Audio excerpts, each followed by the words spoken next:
It's hour 2 of the Elias Macko Show, and I'm quite excited about it as Christopher Skeete joins us once again. Of course, he is the CAQ MNA in the Sainte-Rose district, and he is responsible. He's the point man for relationships with the Anglophone community. Of course, the Premier, François Legault himself, is the Minister for Anglos, but who's his side wing person? Well, it's Christopher Skeete. Chris, thanks for coming on the show. Anytime, Elias. Always a pleasure to be with you. I'm trying so hard to explain your role without saying the very long title, which is what we're doing.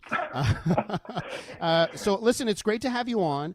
I want to point out for our listeners that once again, as like the last time, Christopher Skeete has agreed to take your phone calls. So if you have an issue about your concerns as a member of the Anglophone community in Quebec, we have our phone lines open. Jay Farrar is in master control, and you can give us a call at 514-790-0800.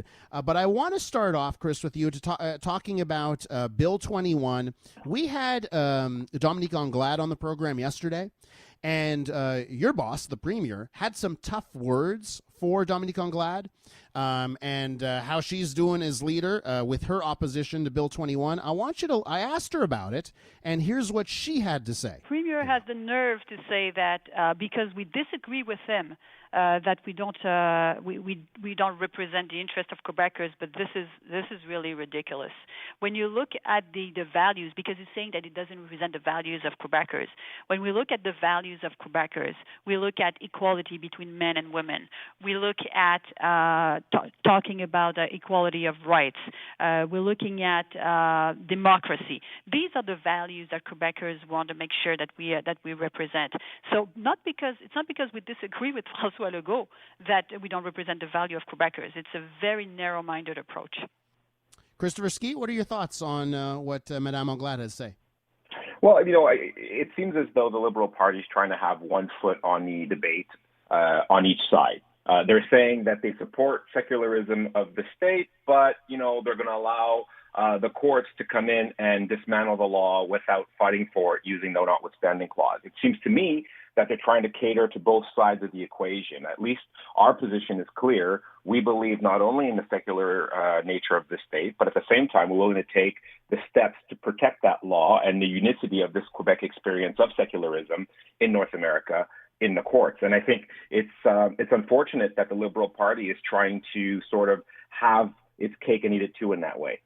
Do you think, Chris, because, I'm someone in the last little while I've mentioned on air that as the more I think about Bill 21, the more I am in favor of it. But I do get the take of people that say that sometimes when the CAQ government talks about it, it's very much presented as it's our way or the highway, and if you're not on board with what we think, you're not a true Quebecer, you're lacking Quebec values.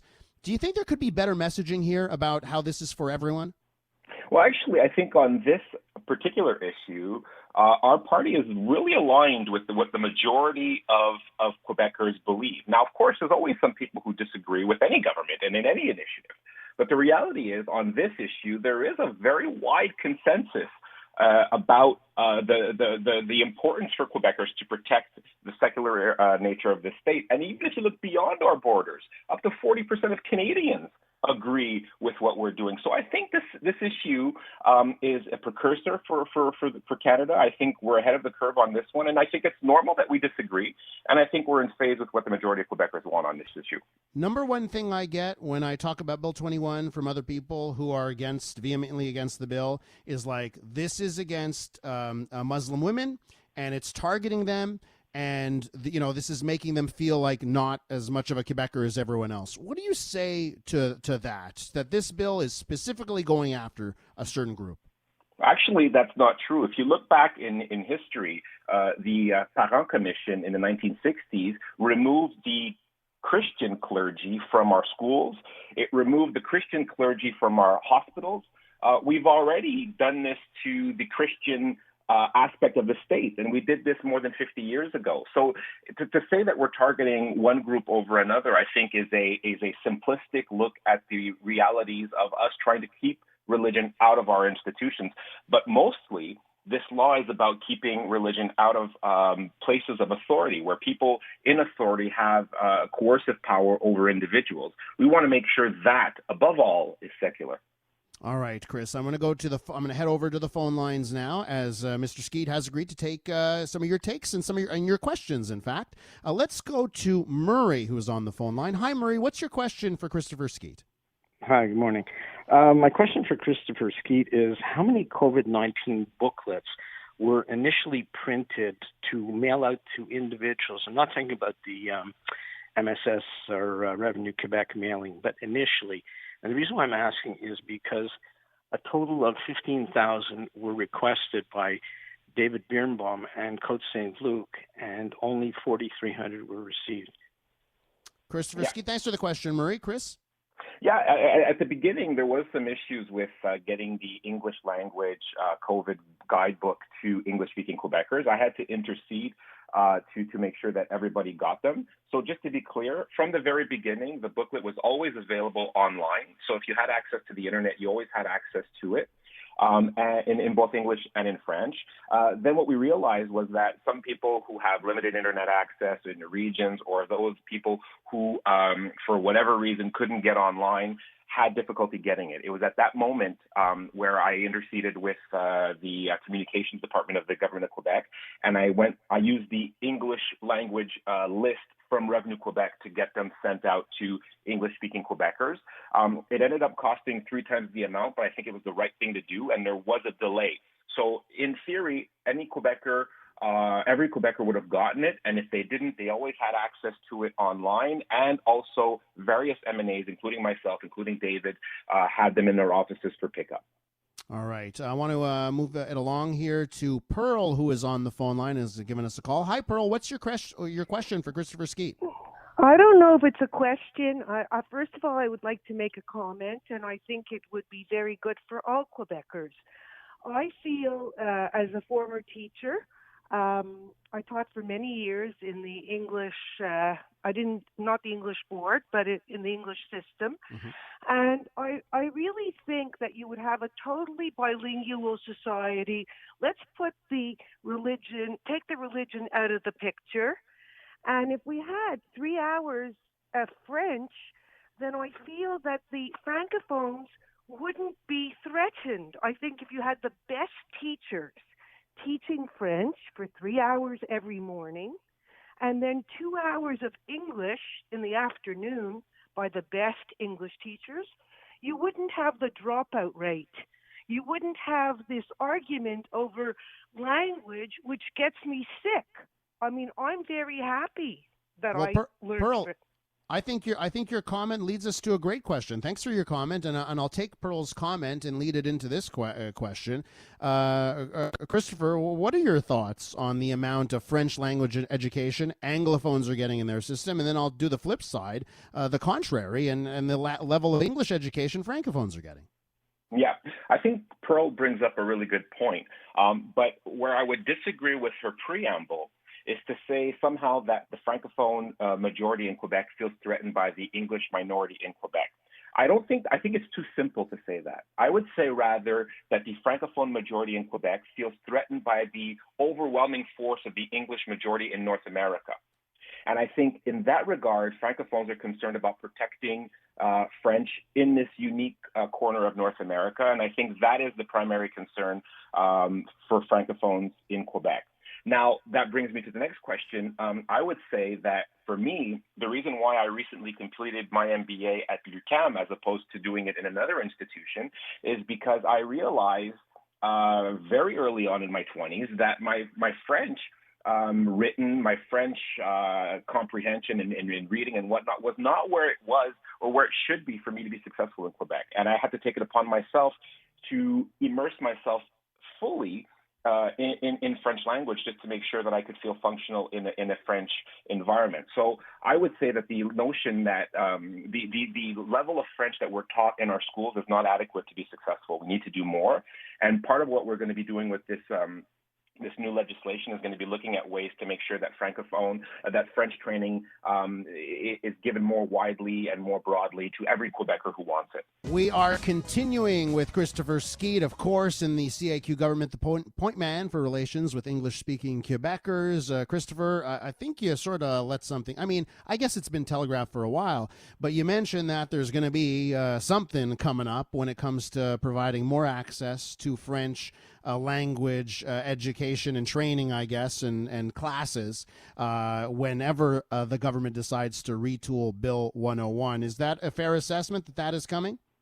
One of the things that came across during my recent consultation tour of English-speaking Quebecers was that unanimously, everybody recognizes the importance of learning and maintaining and having adequate French to be successful in Quebec. So we have to address that issue. English-speaking Quebecers don't feel that their French is adequate to be successful here, and I want to help them do better and take a larger space in the civil service, in jobs in general. And I think for that, there's a need for the ability to learn French. All right, Bill 101. There is a lot of talk, and last week when the Premier said that your government will most likely use the notwithstanding clause when they bring back their changes to Bill 101, a lot of people thought right away, "Oh, this must mean something to do with CJEPs," or it could mean other things. But I want to ask you, Christopher Skeete, as you went to Dawson, that's how I know you. We both went to Dawson. Is your government prepared to block access in any way to educational choices for adults?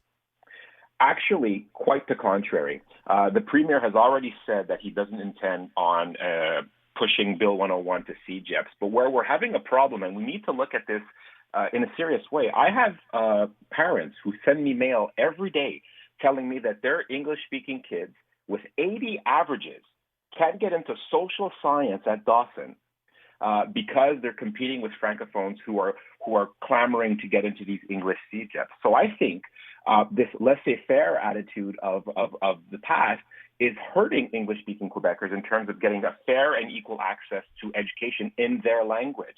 So, for many years, Elias, it's been so taboo to talk about language in Quebec that we've let certain things fester. That's one of the things that we've let fester. English-speaking Quebecers have less chance of getting into CJEP today than they did when I went. And with the average that I had at the time, there's no way I would have been admitted into Dawson.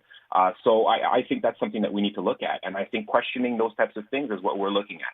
Isn't the solution then to, because I know that the PQ love to say that giving Dawson money to actually just fit the students they have is expansion. Isn't the solution for real expansion of the English CJEP system to meet the demand?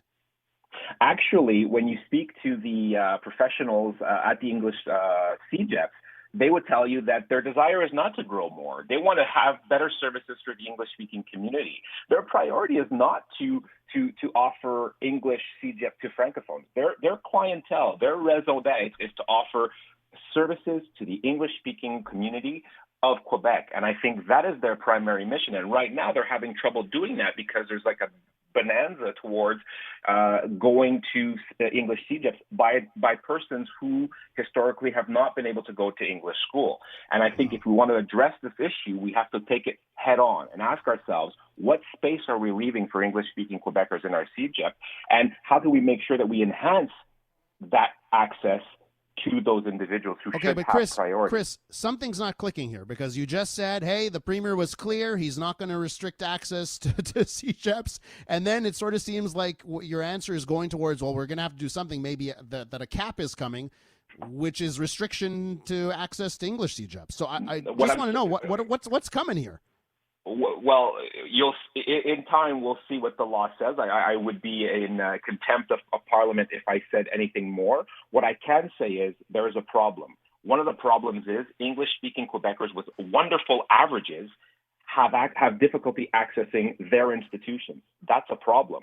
And we've already said that we're not going to block Francophones from accessing CJEP. So we're looking at a way to cater to both those realities. On the one side, I have the solution. I figured it out, Chris. So what's going to happen is, adding Anglophone CJEPs, the decree is going to be priority access to Anglophone CJEPs to Anglophones, Once Anglophones have filled up all the spots they want, the rest can go to Francophones, and every Francophone can apply for those. That's what it seems like to me. It's not that simple, Elias, because then what about do you really want to open up the CJET system to everybody with any average, right? So I think CJETs have a legitimate case when they say, well, wait a minute, if we take every single English person that wants to come here, then we're sort of like lowering the bar. So there needs to be balance, and that's the kind of intelligent solutions that have been lacking in the past. Because we've been afraid to address this issue head on. What a pickle. We will move it along to some of our callers here. And John has been waiting patiently. John, what is your question for Christopher Skeete? Specifically about the school boards, in enabling the Bill 21 to push through the secular laws, I believe you've stripped the French boards from their protections of the Charter as well from political allegiance. For instance, if the next party came in, they will not have any resistance from the French board, because it doesn't exist anymore, from interfering in the classroom. My understanding is the school boards were protected under Charter not only for protecting the rights of the English and French languages, but also to remove political allegiance from children, basically playing politics with the kids. What do you say to that, Chris? I'll let Christopher Skeete respond to that. Thanks for your question, John. What do you say to that?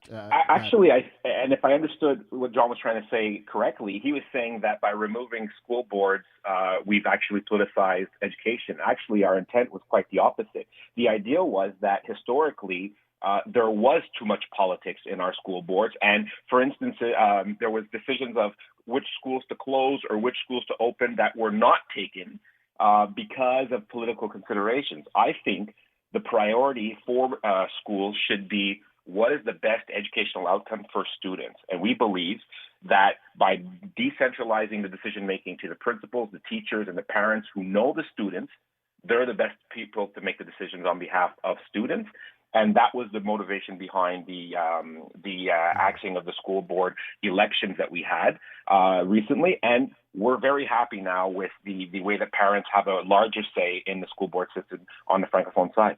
I think that's a great line, Chris, but it doesn't seem to me like the principals of these French schools have more power now and could have installed air purifiers if they wanted to. It seems au contraire. Service scolaire, education minister, calling all the shots. Let's go back to the phone lines here and see what Robert wants to say. Robert, what is your question for Christopher Skeete? Hello, Elias. Hello. I love your show. Thank you. Mr. Skeete, can I be very respectful to you and be very frank with you? Absolutely. That's why I do these calls.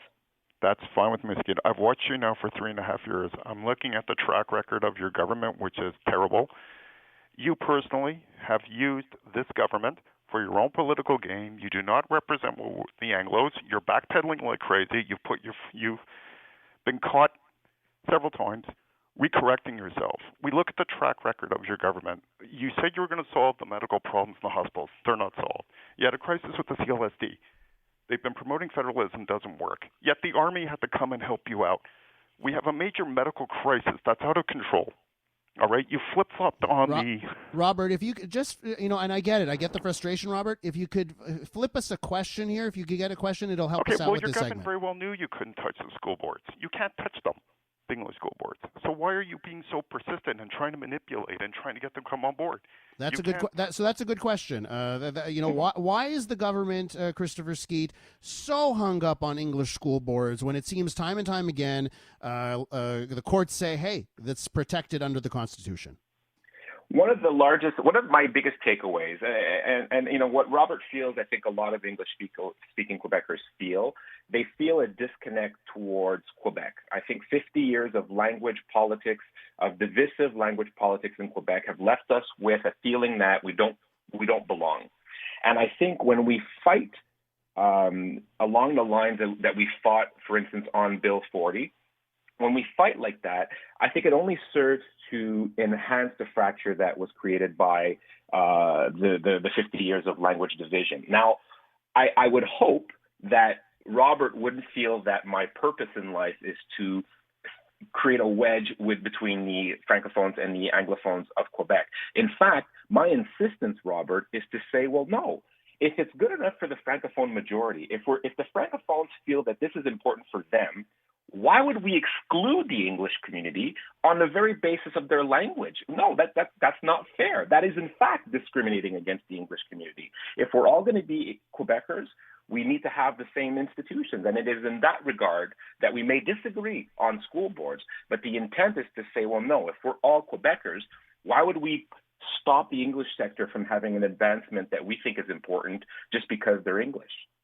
Christopher Skeete, I want to thank you for coming on, being very generous with your time. I know we're going to do this again, and for everyone that couldn't get through, we will do this type of segment again. Now, food for thought for you, Christopher Skeete, based on what you said. Honestly, I feel sometimes that coming from the top of your government, coming from the premier, coming from people like Simon Jolin Barrette, the messaging is the complete opposite of what you just said. The messaging to me really does feel, and I got to go by my feelings here, that Anglophones, no, you're not really. That's how I feel, Christopher. And I would love that to be some food for thought for you for the next time you come on, and hopefully we can arrange for the premier to come on as well. Thank you so much, Christopher. You take care. Thank you very much. And this is why I do those calls, Elias, to try and break down those barriers. Christopher Skeete is the CAQ MNA in Sainte-Rose in Laval, and of course has come on the show several times now, and we'll do this one again.